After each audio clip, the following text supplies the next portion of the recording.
सह परमितत्पदमेन्द्रिपौ नमियो शीघ्र शुभ गुरुवे शिवगुपतरुन् गुपति ज्ञान शरिका तारण तरण समर्थ मुनि गुरु संसार निवार धर्म जुतौ जिन्वरे अर्थ जो भय विनाश भव जो ममल ध्यान भर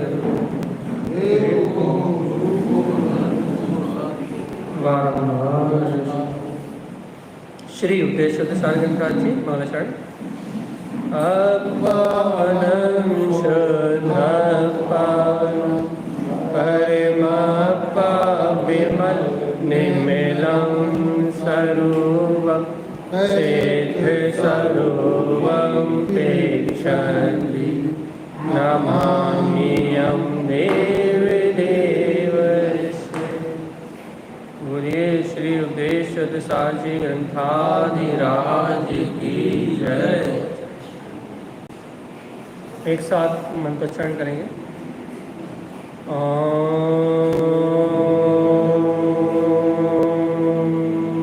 नमः वंशिते नमो नमः। ओम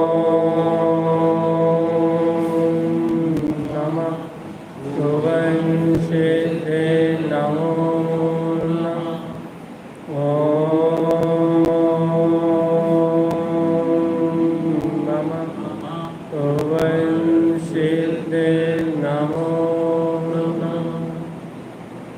परमात्मा चिन्मय सद्गुरुवर श्रीमचिंतारण स्वामी और सर्वज्ञ जनेश्वर भगवान की अमृत में ज्ञान दस्ता यह श्री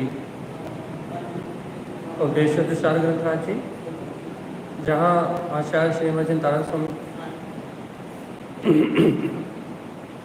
हमें दर्शन मोहन के अंधकार से बाहर निकल के वास्तविकता में द्रव्य शुद्ध की, भाव शुद्ध की अर्थात द्वादशांग में जिनवाणी की महिमा बता रहे हैं। और अपन जानते हैं कि यदि इस संसार चक्र से यदि अपने कोई मुक्ति दिलाने वाला है, इस संसार परिभ्रमण से यदि कोई छुड़ाने वाला है, तो वो जिनेंद्र भगवान का उद्देश्य है। सत्य का बोध यदि कोई करा सकता है तो वो जिनवाणी है। जिनवाणी के अलावा आत्मा को बोध कराने वाली कोई दूसरी विद्या नहीं। तो आत्मविद्या को प्रकट करने वाली जिनवाणी है, ये जिनवाणी की महिमा है। तो अपन गाथा नंबर 194 तक अपन कल आ चुके थे।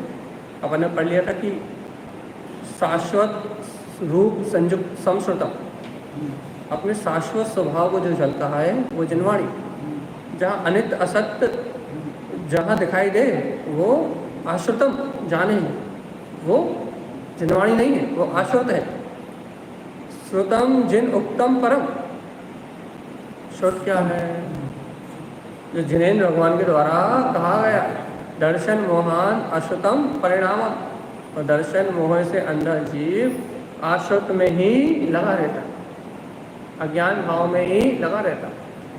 ये संसार की परंपरा है।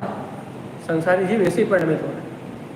संसारी जीवों को जिनवाणी में और अन्य जो चर्चाएं हैं उनमें अंतर समझ में नहीं आता कि वास्तव में जिनवाणी क्या है और बाकी लौकिक चर्चाएं क्या है।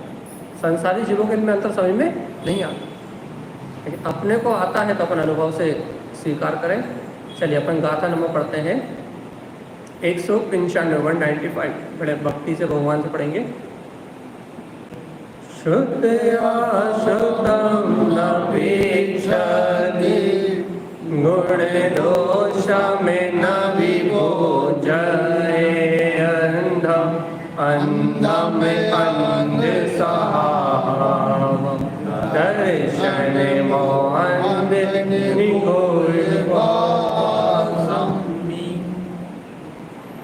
गजब की बात है।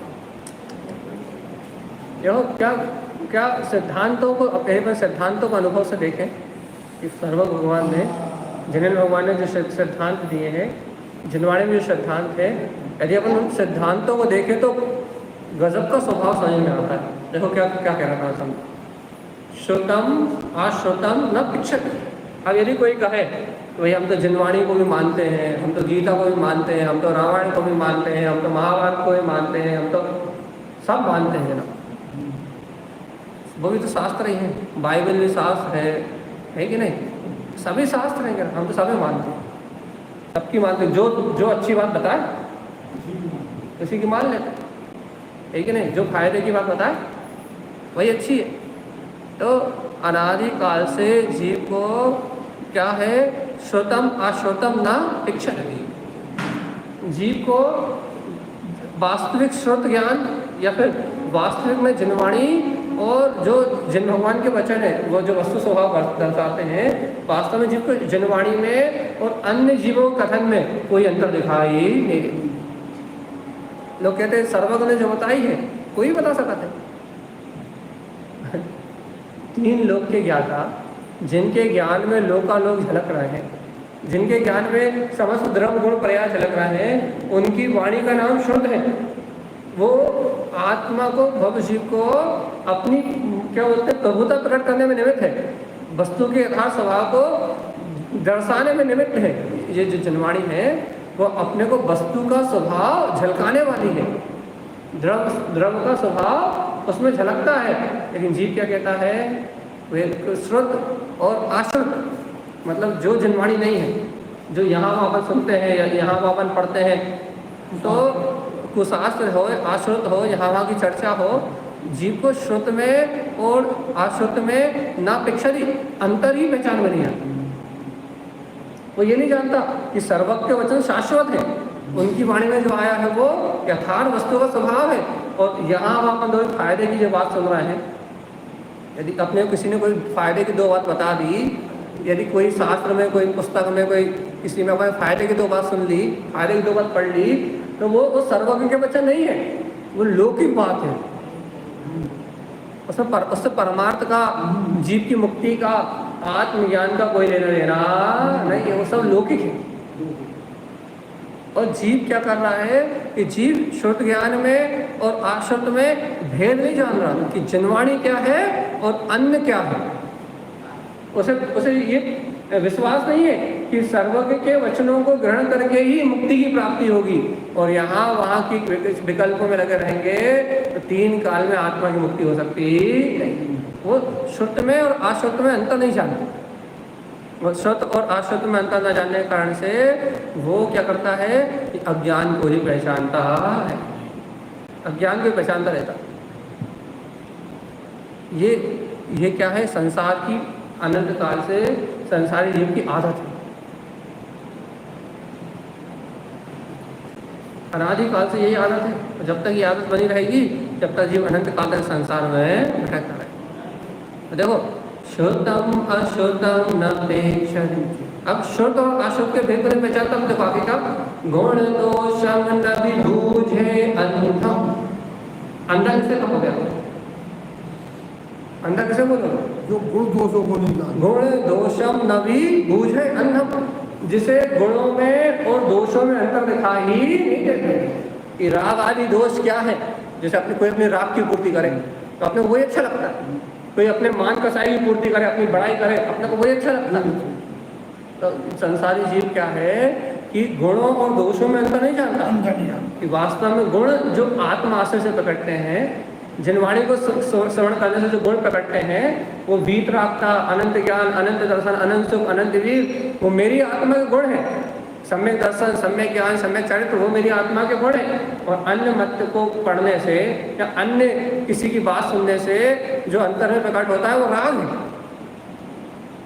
वो गुण नहीं है। अच्छा बोलना या अच्छी गाड़ी होना या अच्छा दुकान होना, अच्छा चलना या अच्छा फिरना, ये जो अपन व्यवहार में जिन्हें अपन गुण मानते हैं वो गुण नहीं, वो तो पुण्य की संपदा है।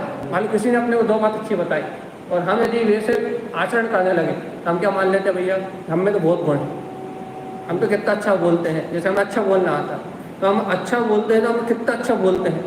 तो अनादि काल से ये जीव ने बाहरी गुणों को गुण मान लिया, क्योंकि संसार में गुण कैसे मानते हैं? अच्छी रोटी बनानी आए, अच्छे बर्तन मांजने आए, अच्छी दुकान चलानी आए, अच्छी बात करनी आए, अच्छे कपड़े पहनना आए, अच्छी गाड़ी चलानी आए, अच्छा बाहर में गुण काय को मानते हैं?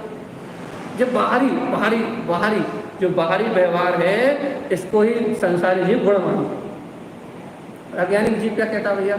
जो ये बातें बताए वो सही, उसके लिए कहाँ साल कितना गलत की बात कर रहा है। गुण दोषम नहीं बूझे अंधा। अंधा कौन? जो अपने आत्मा के गुणों में, अपने वीतराग स्वभाव में, अपने आत्म गुणों में और दोषों में, जो शरीर आदि से दोष उत्पन्न होते हैं, जो मन वचन काया से उत्पन्न होते हैं, राग आदि विकार भाव जो उत्पन्न होते हैं, संसारी जीव गुणों में और दोषों में अंतर नहीं जानता कि कहाँ से वीतरागता प्रकट होती है और कहाँ से राग की वृद्धि होती है, कहाँ मिथ्यात्व और अज्ञान का पोषण होता है और कहाँ सम्यक ज्ञान और सम्यक दर्शन का प्रकाश प्रकट होता है। जीव गुणों और दोषों में भेद नहीं जानता। क्या कह रहे हैं? अच्छे से मिला लो भैया, और नीचे फिर और खतरनाक बात करेंगे। फिर से सुन लो एक बार। अश्रुतम श्रुतम न प्रेक्षक। जिन वाणी में और आश्रुत में, भगवान की वाणी में और दुनियादारी की चर्चा में अंतर नहीं जानता। और क्या कह रहा है? गुणम दोषम नवी बूझे अंधा। क्या करता है? गुणों और दोषों को नहीं बूझ नहीं पाता, उसकी बुद्धि चलती नहीं है कि वास्तव में बूझना मतलब। आपने लाल मुजफ्फर की कहानी तुम तो बच्चों को पढ़ाते, लाल मुजफ्फर पढ़ी कि नहीं पढ़ी? सुनी है। शराब जी कहने लगे तो लाल हाँ शराब जी कहने लगे तो सब लाल मुजफ्फर के उदाहरण। हाँ वही लाल मुजफ्फर की कहानी सुनी है अपन ने कि भैया कौन अकेला मुझे हाथी के पैर में निशान थे तो कोई चक्की पैर में चक्की बांध के कूदा था, चक्की बांध के कूदा। तो ऐसे ही हाथी के पैर को हाथी का पैर नहीं मान के, अनेक कहानी में छनवाड़ी नहीं मान के वो हर कुछ ही मानने लगा होगा। इसने कह दिया वो भी सही है, उसने कह दिया वो भी सही है।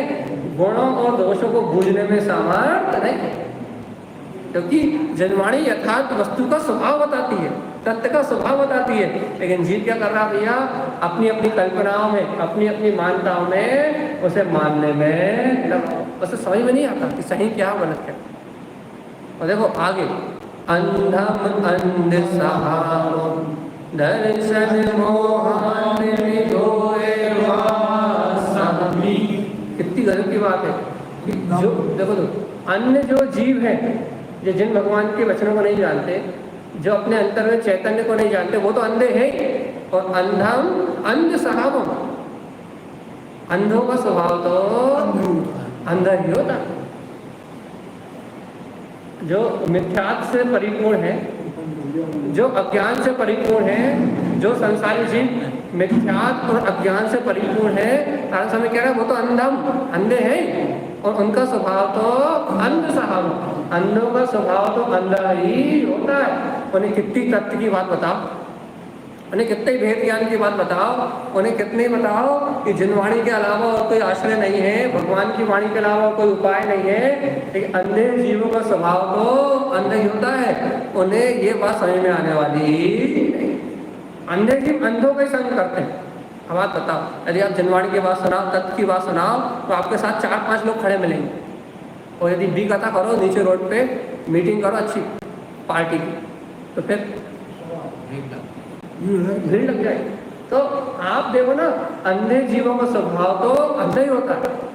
आप देखोगे कि जो मोह की, राग की, यहाँ वहाँ की चर्चा करो, लड़ाई झगड़े की चर्चा करो, यहाँ वहाँ की खाने पीने की चर्चा करो, कोई भी चर्चा करो, आपको भीड़ इकट्ठी मिल जाए। पर आत्मा की चर्चा करो, तत्व की बात करो, वो वहाँ जुटेंगे ही नहीं। उस बात को सुनना ही पसंद नहीं करेंगे, उस बात को स्वीकार करना ही पसंद नहीं करेंगे। क्यों? क्योंकि अंधम अंध सहावम, अंधे जीवों का स्वभाव तो अंधकार नहीं है। उन्हें आग वाले पसंद ही नहीं आते, अंधे जीवों को आग वाले पसंद ही नहीं आते। क्यों नहीं आते? कौन भी है? क्योंकि अंधे जीवों की जो मान्यता है, यदि कोई आँख वाला उनके बीच में आ जाएगा, जैसे उदाहरण देते ना कि कोयल यदि बहुत सारे कौवों का झुंड हो और उसके बीच में कोई कोयल फंस जाए तो वो बोलती नहीं। क्यों नहीं बोलती? क्योंकि कौवा भी काँव करें, वो कोयल का कर कारण ये नहीं, कौवों के बीच में कोयल इसलिए नहीं बोलती क्योंकि कौवों को यह अहंकार होता है कि हम सुरीला गाते हैं, और यदि कोयल ने बोला और उसकी आवाज कौवे ने सुनी कि सुरीला तो ये गाती है, तो उसे चोच मार मार के मार डालेंगे। हाँ कौवों को ये अहंकार है, कौवों को क्या अहंकार है कि हमसे मीठा कोई बोलता ही नहीं। वो अपने काँव को मीठा समझते हैं कि हम मीठा गाते हैं, हम मीठा बोलते हैं, लेकिन बीच में काली कोयल को भी कौवे ही समझते हैं वो। लेकिन वो काली कोयल यदि अपनी आवाज़ निकाले तो फिर कौवे छोड़ने वाले नहीं।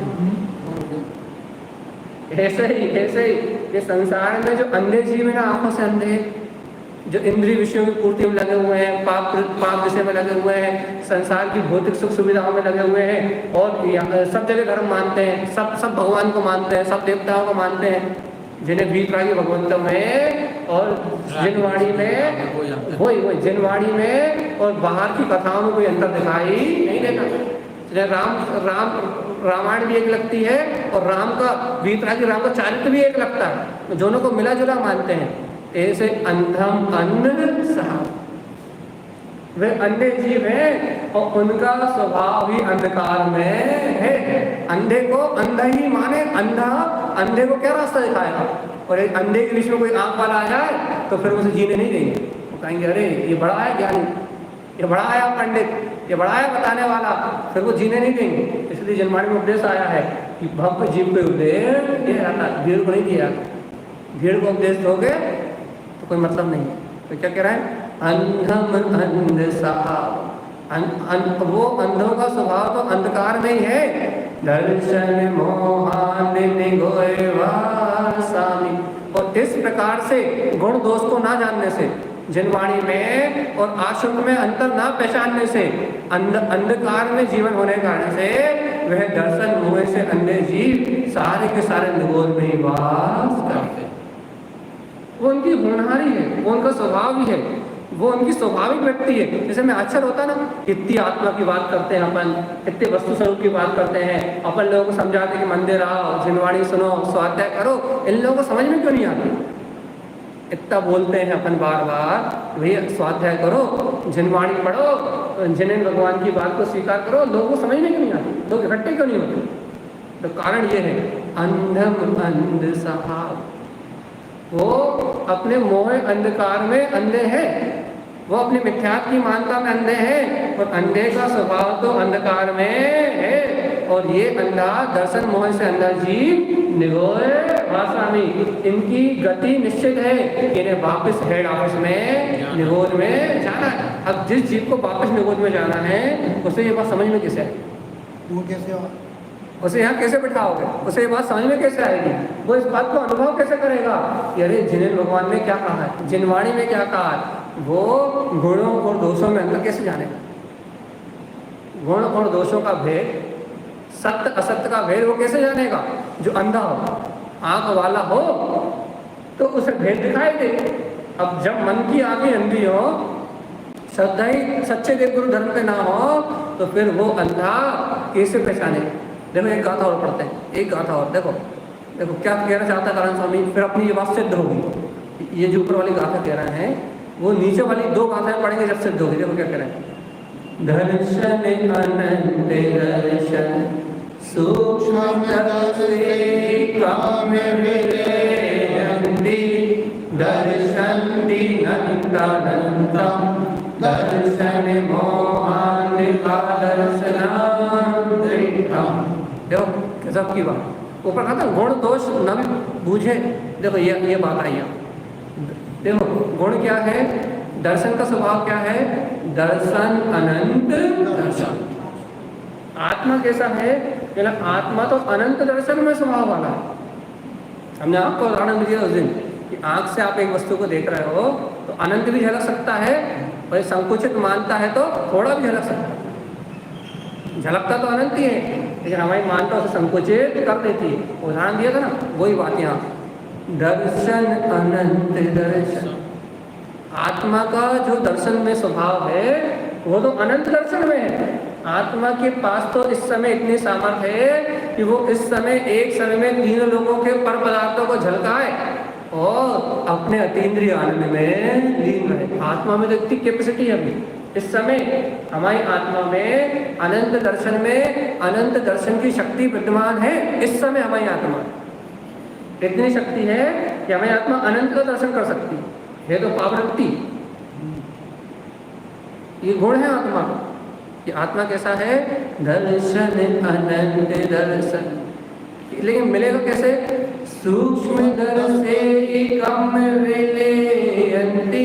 जब अपने अंतर में जो बुद्धि से पकड़ा नहीं आता, सूक्ष्म अतीन्द्रिय आत्मा का दर्शन करेगा तो मोह आदि के कर्म अपने आप ही मिला जाएंगे।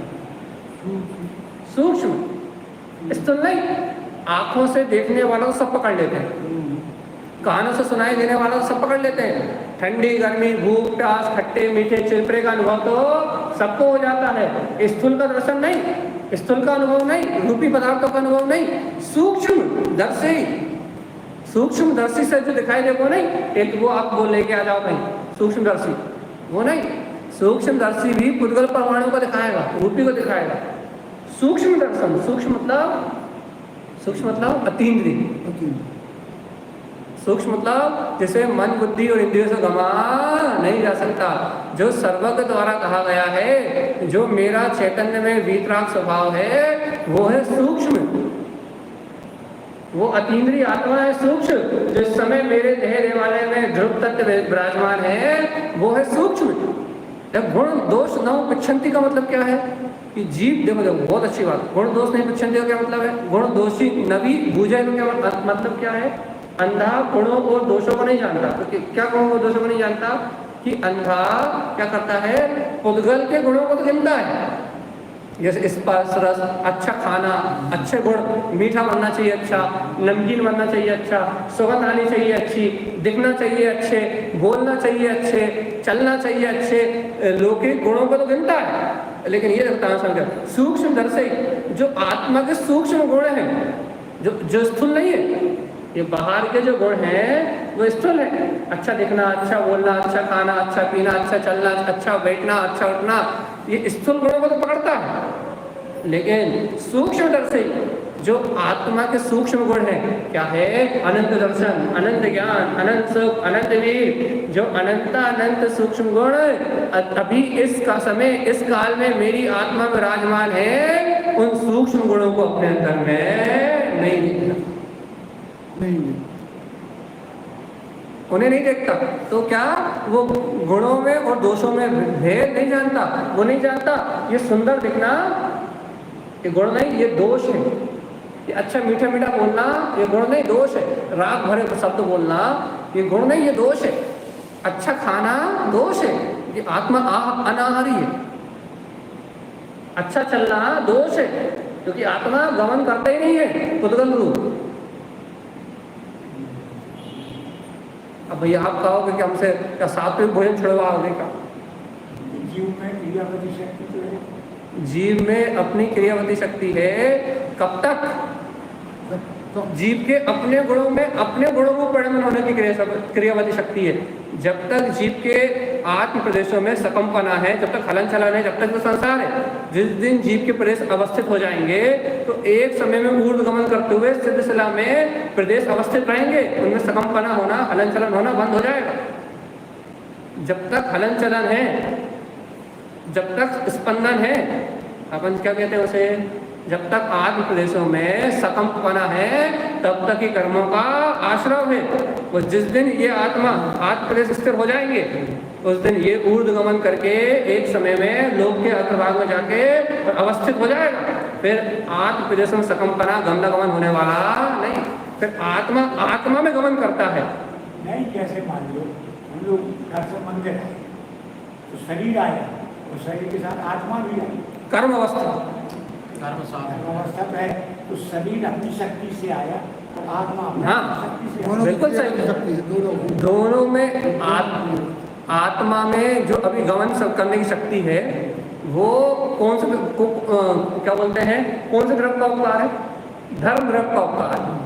धर्म द्रव्य के उपकार से पुद्गल और जीव के चलने में सहायक है धर्म द्रव्य, और उसकी वजह से कर्म सापेक्ष अवस्था होने से अपन घर से चल के चैत्यालयता आ गए।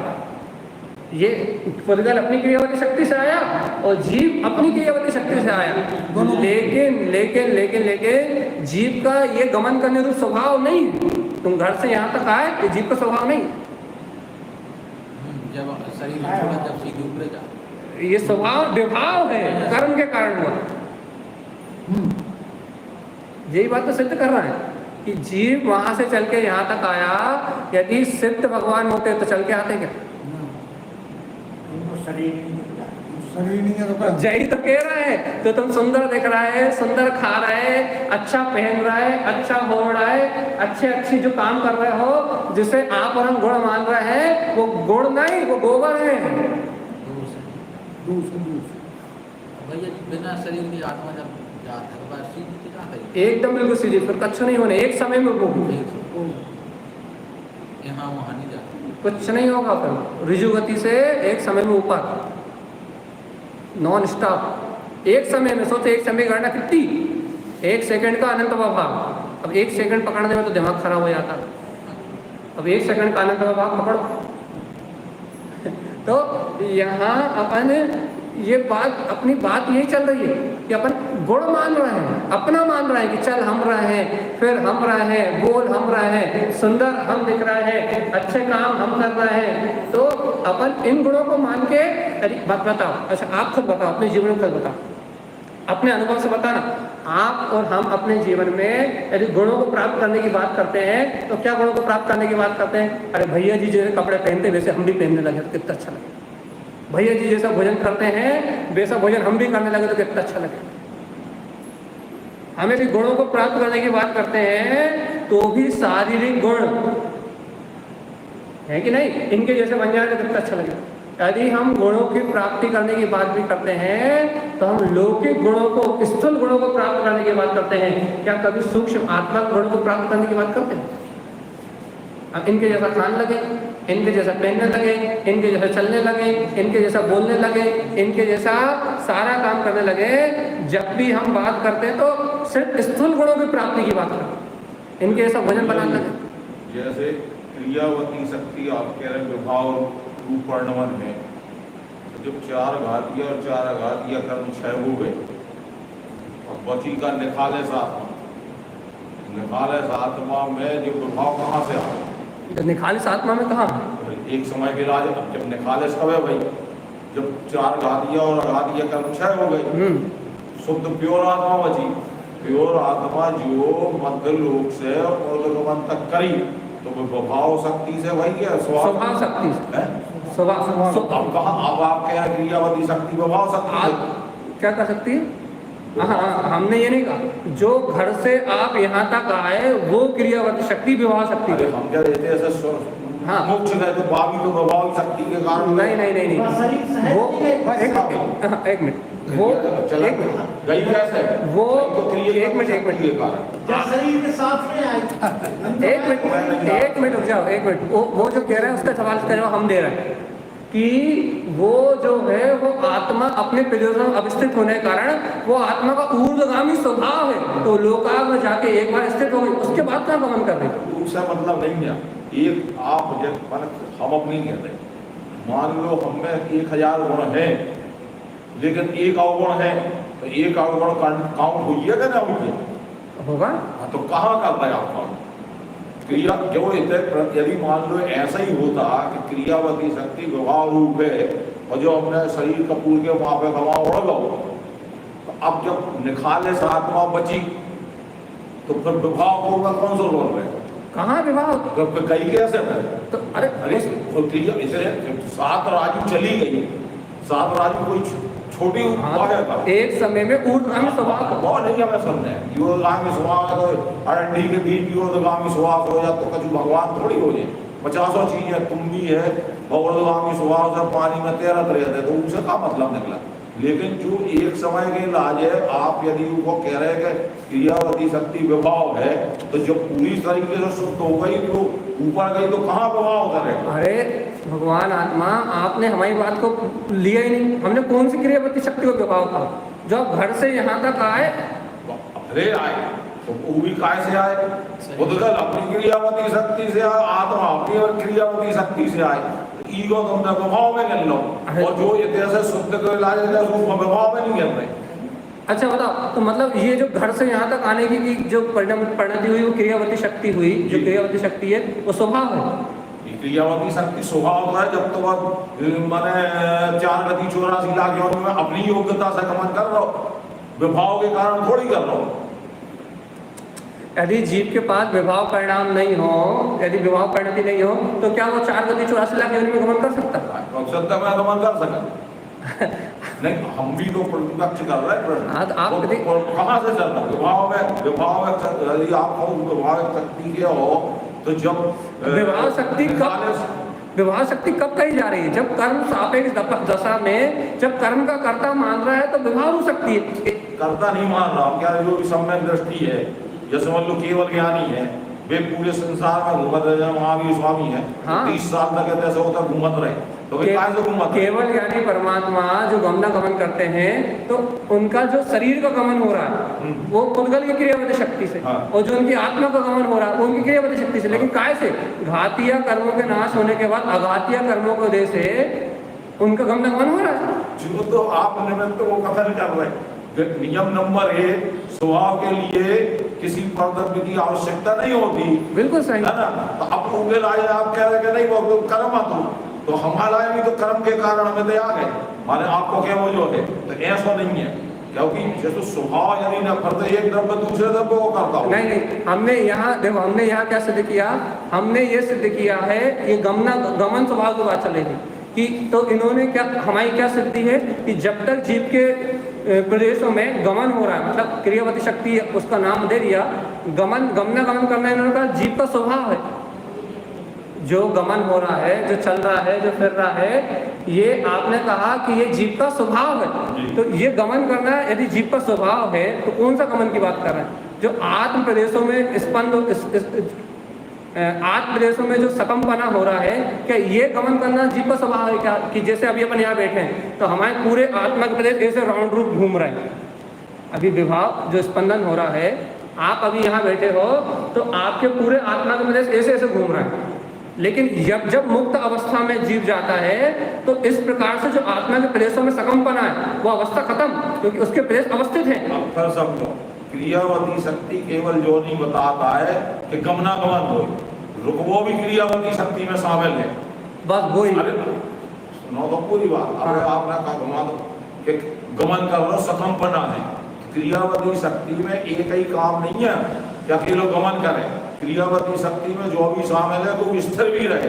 अभी क्या है कि अब अपन उधर गमन कर रहे हैं, चाहे हम हो, चाहे अनंत भगवान हो, चाहे कोई भी केवली हो, वे गमनागमन कर रहे हैं। फिर उनके बाद का हो उनकी तत्समय की योग्यता नहीं है तो इस सिद्ध में जाके स्थिर हो, तो क्रियावती शक्ति थोड़ी खत्म हो गई।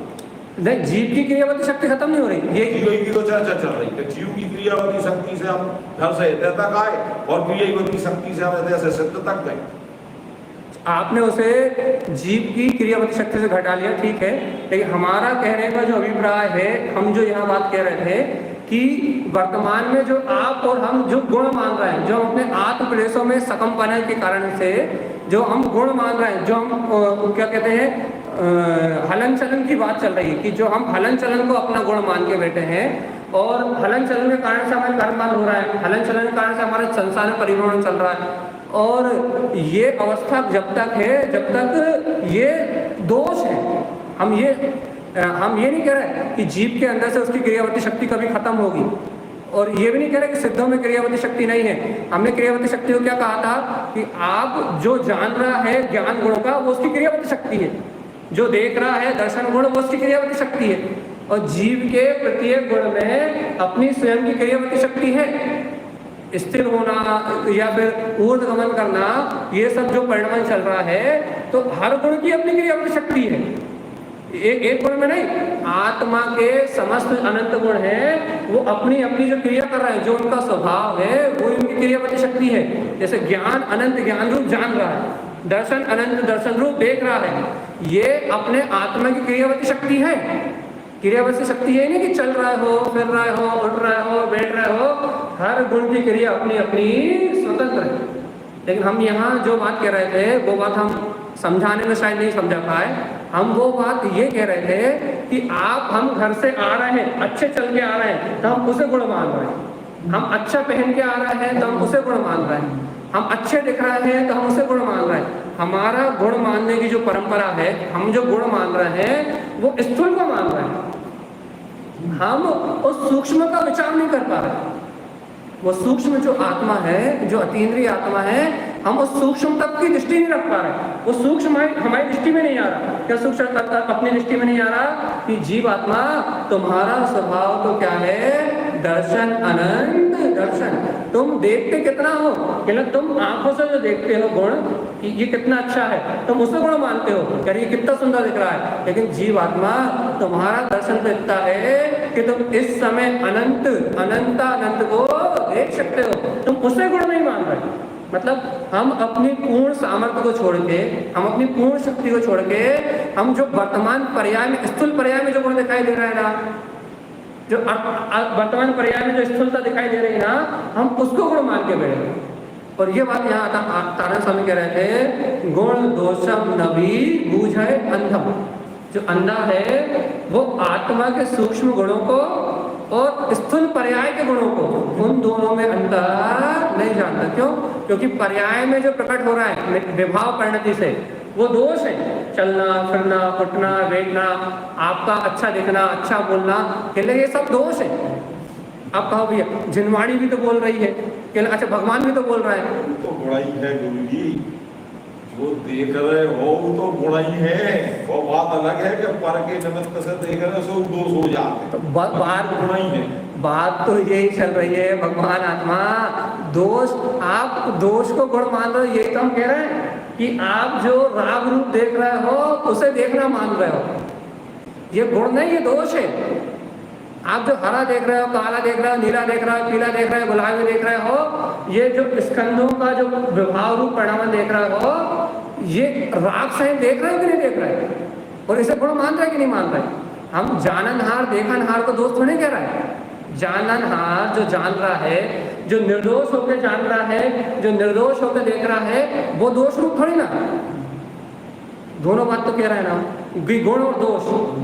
गुण क्या है? जो निरपेक्षता से जान रहा है।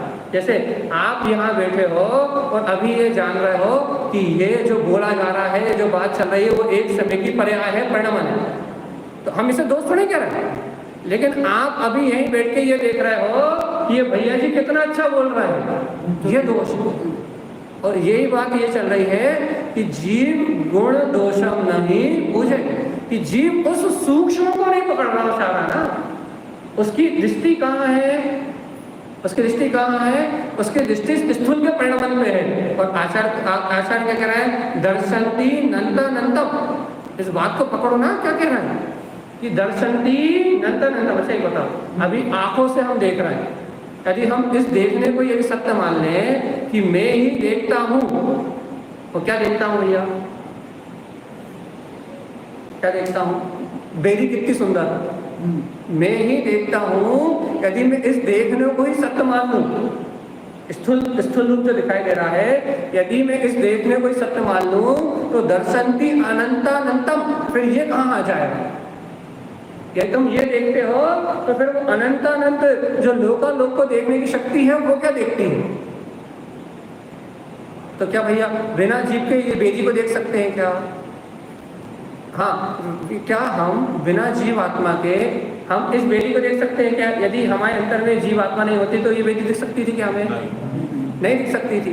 तो अब भैया आप कैसे कह रहे हो कि बिना, अब आप ये कैसे कह रहे हो कि बेरी को देखने वाला मिथ्या है?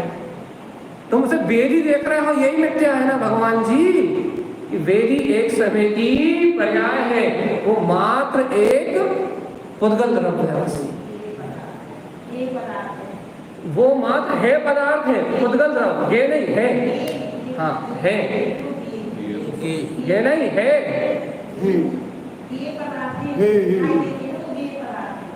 हाँ, आप वो ज्ञान का जो गे है वो है तुम्हारे लिए, और तुम उसे वेदी देख रहे हो। वेदी देख के तुम्हें भक्ति आ रही है, क्योंकि वेदी के नहीं, उसमें जनवाणी रखी है। वेदी देख के तुम्हें जनवाणी की भक्ति आ रही है कि उसमें जनवाणी है और वो हमारा मोक्ष मार्ग बताने वाली है। तो तुम्हें मोक्ष मार्ग बताने वाली भगवान की वाणी की महिमा आ रही है, लेकिन तुम्हें वेदी की सुंदरता की महिमा आ रही है।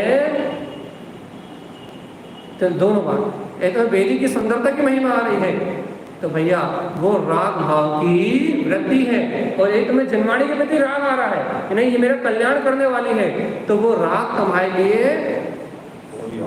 वो जो राग है वो राग भी शुभ राग है, और वो क्या कल्याण में निमित्त बन सकता है। वो राग भी कल्याण में निमित्त बन सकता है, लेकिन राग भाव वो भी है।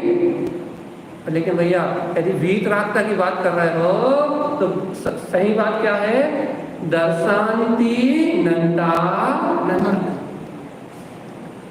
कि जो वहां संकुचित नहीं है, जो वहां संकुचित नहीं हुआ, जिसे वहां ये पकड़ में आया, क्या पकड़ में आया कि आत्मा का स्वभाव तो अनंत अनंत पदार्थों को झलकाने का है। जहां ये दर्शन सामने आया वहां आपको सूक्ष्म पकड़ में आया। क्या अपनी गलती क्या है कि अपन जो है, अपनी जो सबसे बड़ी गलती है कि अपन उद्गल के परिणाम में इतने बेहवान हो जाते हैं, इतने बेहवान हो जाते हैं कि अपन उस सूक्ष्म आत्मा को नहीं पकड़ पाते। हमारा कहने का अभिप्राय से दिखता है कि आप जिन गुणों को पकड़ रहे हैं या हम जिन गुणों को पकड़ रहे हैं वो आत्मा के गुण नहीं है। हम कौन से गुणों को पकड़ रहे हैं? हम स्थूल शरीर के द्वारा जो पकड़ में आ रहे हैं उन्हें पकड़ रहे हैं, और अपने पकड़ना किसको है? अपने को पकड़ना है सूक्ष्म दर्शन, जो सूक्ष्म दर्शन से पकड़ में आ रहे हैं, अनंत कर्मों का जिनसे क्षय हो रहा है, अपने उन्हें पकड़ा। अब भैया ये बताओ, स्थूल तो भैया हम समझ में आ रहे हैं, लेकिन सूक्ष्म समझ में कैसे आए? उसका नाम है श्रोतम अश्रोतम नापेक्षण। सूक्ष्म में हमें कैसे पकड़ में आएंगे? आप जब जिनवाणी को शुद्ध को स्वीकार करोगे तो सूक्ष्म पकड़ में आएंगे। जब आप सर्व भगवान के उद्देश्य के अनुसार वस्तु के स्वभाव को ग्रहण करोगे तो आपको सूक्ष्म पकड़ में आएंगे, और यदि सर्वज्ञ के उद्देश्य के अनुसार ग्रहण ना करके, भैया हम जो दिख रहे हैं, हम जो सुन रहे हैं, देखो बहुत अच्छी बात, हम जो सुन रहे हैं वो भी तो ज्ञान है, हम जो देख रहे हैं वो भी तो दर्शन है। ना ना ना ना ना ना ना, हम जो देख रहे हैं, हम जो सुन रहे हैं वो ज्ञान दर्शन नहीं है। तो फिर क्या है? वो एक समय की क्षयोत्सम रूप पर्याय है, जो कर्म के इंद्रिय क्षयोत्सम से प्रकट हुई। जो हम अभी जान रहे हैं, जो अभी हम देख रहे हैं, जो अभी हम सुन रहे हैं, जो अभी हम समझ रहे हैं, वो इंद्रियगम पर्याय है, जो क्षयोत्सम ज्ञान से प्रकट हुई है। और भैया फिर सही क्या है, सत्य क्या है? जो जिनेन्द्र परमात्मा कह रहा है कि मन और इंद्रिय के निमित्त से मति ज्ञान होता है, लेकिन मति ज्ञान काय का स्वभाव है? आत्मा के ज्ञान की पर्याय है। कब कब कब कब मति ज्ञान आत्मा के ज्ञान की पर्याय? कब कब कब मति ज्ञान आत्मा की पर्याय है? कब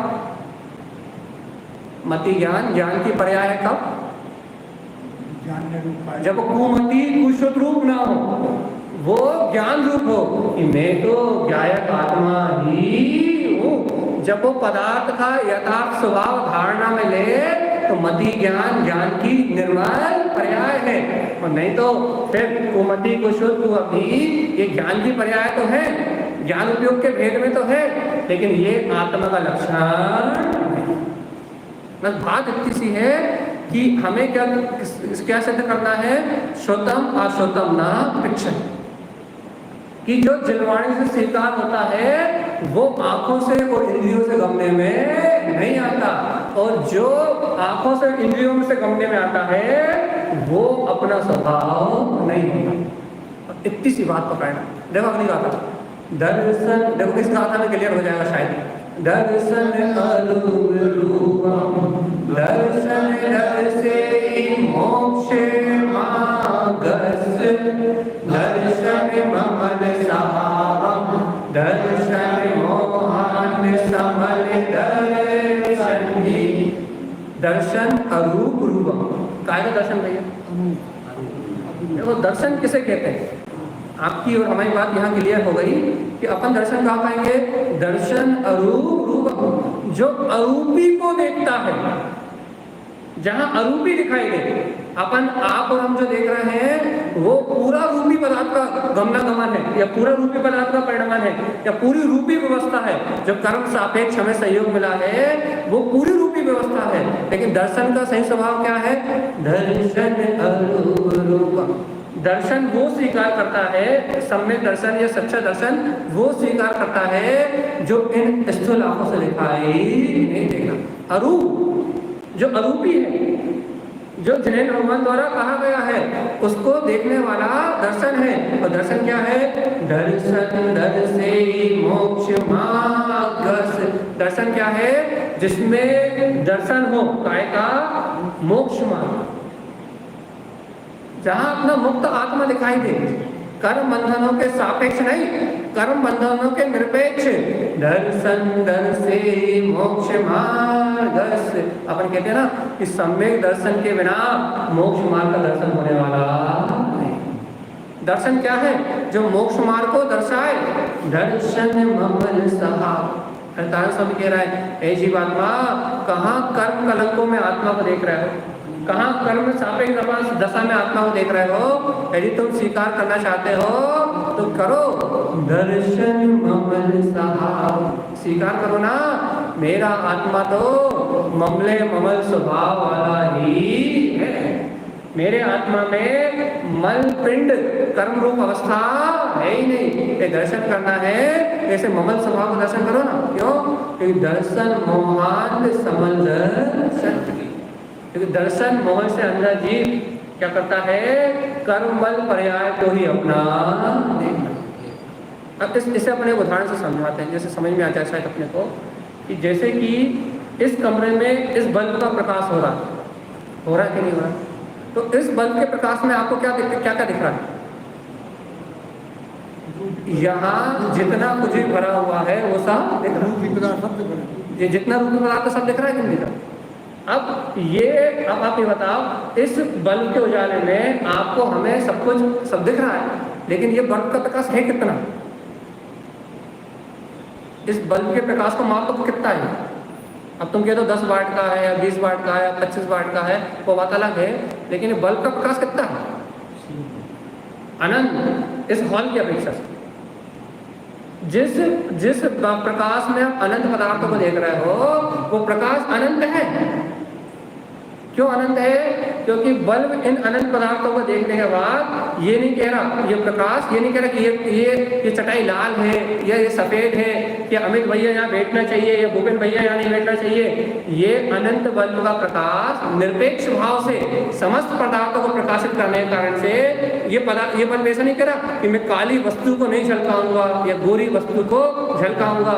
इस बल्ब में कोई भी राग जिसका भाव दिखाई दे रहा? इस प्रकाश में कोई भी राग जिसका भाव दिखाई दे रहा? तो इस बल्ब के प्रकाश में कोई भी राग देश का भाव ना होने से इस बल्ब का प्रकाश अनंत और इसमें झलकने वाले पदार्थ अनंत है कि नहीं? अब ये बताओ, इसी बल्ब में हम भी इतनी सारी चीजों को देख रहे हैं। हमारी अंतरात्मा हमारी आंखों से हम भी इतनी चीजों को देख रहे हैं, लेकिन हमारी दृष्टि कहाँ तक जा रही है कि लाल चटाई अच्छी लग रही है और ये वाली पीली चटाई अच्छी नहीं लग रही है। अब हमारा प्रकाश कितना?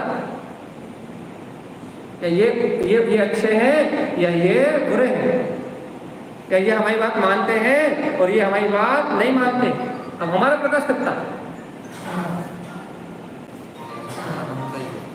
बल्ब का प्रकाश अनंत और बल्ब में झलकने वाले पदार्थ अनंत, और हम भी उन अनंत पदार्थों को यहाँ बैठ के देख रहे हैं। लेकिन यदि हमें एक चटाई पीली अच्छी लग रही है और लाल चटाई बुरी लग रही है तो हमारा प्रकाश कितना? हमारे प्रकाश को सीमित करने वाली हमारी मान्यता है। अपने को ये बात समझ में नहीं आ रही कि हमारे प्रकाश को सीमित करने वाली जो शक्ति है वो हमारी मिथ्या मान्यता है, हमारी अज्ञान मानता है कारण, या पर पदार्थों में पर वस्तु में राग जैसे कारण हमारा जो अनंत दर्शन है वो क्या हो रहा है? सीमित हो रहा है, और वो सीमा का नाम मिथ्या मानता। और वो मिथ्यात्व रूप जो पुद्गल के गुण हैं, जो रूपी पदार्थ को हम गुण मान रहे हैं, उसके कारण ही हम गुण और दोष को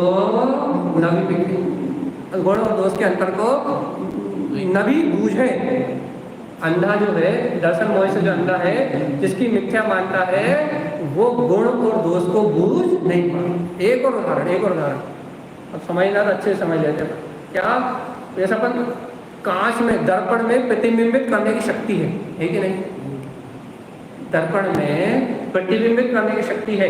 यदि मैं सामने जाकर खड़ा हो जाऊं तो भी प्रतिबिंबित करता है, और आप जाके सामने खड़े हो जाओ तो भी प्रतिबिंबित करता है। तो दर्शन की शक्ति कितनी अनंत। उसके सामने जो भी जाएगा वो उसे प्रतिबिंबित करेगा। किसी के साथ राग द्वेष करने वाला नहीं है। उसकी जो दर्पणवत पर्याय है, झलकाने की शक्ति है, उसकी शक्ति अनंत है। लेकिन एक बात बताओ, यदि किसी दर्पण में आपकी फोटो उतार दी जाए तो फिर उसकी शक्ति कितनी?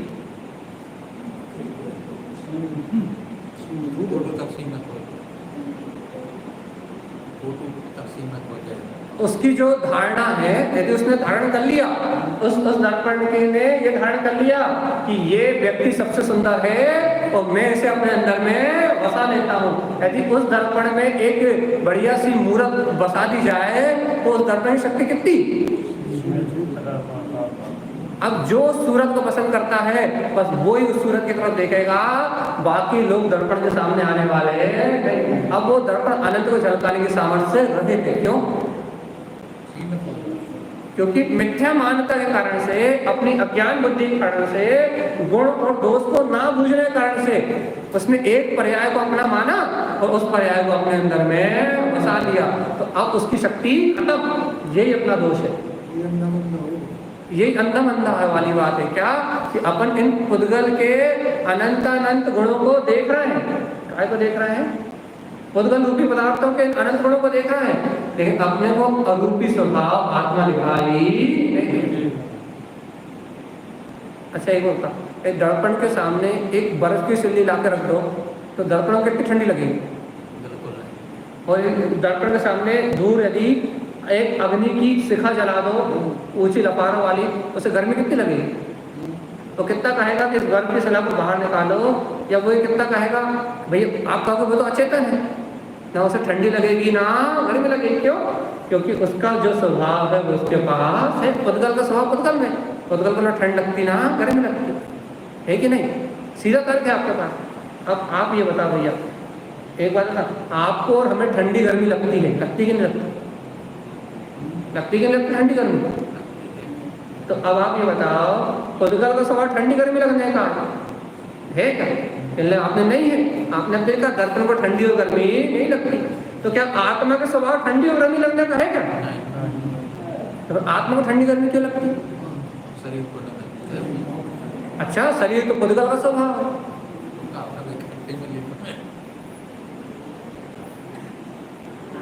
जब पुद्गल को ठंडी गर्मी नहीं लगती, क्यों नहीं लगती? क्योंकि वो तो पुद्गल है, उसमें जानने और देखने के अनुभव करने की शक्ति नहीं है। ठंडी गर्मी को जीव करता ना, जीव करता है ना, तो जीव को ठंडी गर्मी लगती है क्या? निमित्त संबंध है। अब बस यही कहोगे ना कि अभी जीव और पुद्गल मिले जुले हैं, और मिली जुली अवस्था में जब तक हमें राग देश है, जब तक हमें मिथ्या मानता है, जब तक हम मोह में फंसे हुए हैं, तब तक जब तक शरीर का मोह है तब तक हमें ठंडी और गर्मी लग रही है। तो भगवान आत्मा, जब तक ये ठंडी और गर्मी का आपको हमें वेदन हो रहा है, जब तक ये विभाव अवस्था है और ये अंधेरा अंधापन है कि हम इस ठंडी गर्मी में ही गुण और दोष ढूंढ रहे हैं कि ठंडी लग गई, ठंडी में क्या करना है? गर्मी चाहिए, और गर्मी में क्या चाहिए? ठंडी चाहिए। तो अपने को ये ठंड और गर्मी के जो गुण दिखाई दे रहा है, पुद्गल के गुणों को अनुभव कर रहा है, कहीं ठंड का, कहीं गर्मी का, कहीं मीठे का, कहीं खट्टे का, कहीं अच्छे का, कहीं बुरे का। ये जो आप और हम अनुभव कर रहे हैं, ये अनुभव है दोषों का, ये गुण नहीं है। ये बोलना, चलना, फिरना, उठना, बैठना, आना जाना, सुनना, सुनाना, पुण्य करना, पाप करना, ये आत्मा के गुण नहीं है। पुण्य करना भी नहीं है, पाप करना भी नहीं है, तो फिर भैया आत्मा गुण क्या है, दिख रहा है स्पष्ट, दर्शन ममल स्वभाव। आत्मा का गुण क्या है, अपने ममले ममल स्वभाव का, अपने सिद्ध स्वरूपी परमात्मा तत्व का, अपने ध्रुव भगवान आत्मा का दर्शन करना आत्मा का गुण। आत्मा गुण क्या है, अपने श्वास में शुद्ध आत्म स्वभाव का दिग्दर्शन करना, ममल स्वभाव का दर्शन करना आत्मा का गुण है। लेकिन जीव क्या कर रहा है, दर्शन मोहात समल दर्शन। जीव क्या कर रहा है कि समल पर्याय में ज्ञानावरणी दर्शनावरणी अभिप्राय मोहिनी आदि घातिया घातिया कर्मों की अवस्था से जो प्राप्त हो रहा है उन पर्यायों को अपना मान रहा है, उन गुणों को अपना गुण मान रहा है। जो कर्म उदय सापेक्ष प्रकट हो रहे हैं उन्हें अपना गुण मान रहा है, और जो कर्म उदय निरपेक्ष है उन्हें अपने गुण नहीं मान। जैसे आचार्य तो इतने ऊंची बात करते हैं, आचार्य भगवान तो ऐसी बात करते हैं कि सम्यक मति सम्यक श्रोत अवधि और मना पर्याय ये भी आत्मा के विभाव भाव क्षय होने से प्रकट पर्याय है। तो कहते हैं इनसे भी आत्मा कोई संबंध नहीं। फिर काहे नहीं भैया, क्यों नहीं? फिर मति ज्ञान से आत्मा का संबंध नहीं हो तो हम साधना कैसे करेंगे? अरे भगवान आत्मा सुनो तो, जो मति ज्ञान का क्षयोत्सव तुम्हें प्रकट हुआ है वो कर्मों के आवरण के हटने से हुआ है, लेकिन आत्मा तो सदैव निरावरण ही है। तो पहले तो उस तत्व को स्वीकार तो करो। किसको? हाँ किसको?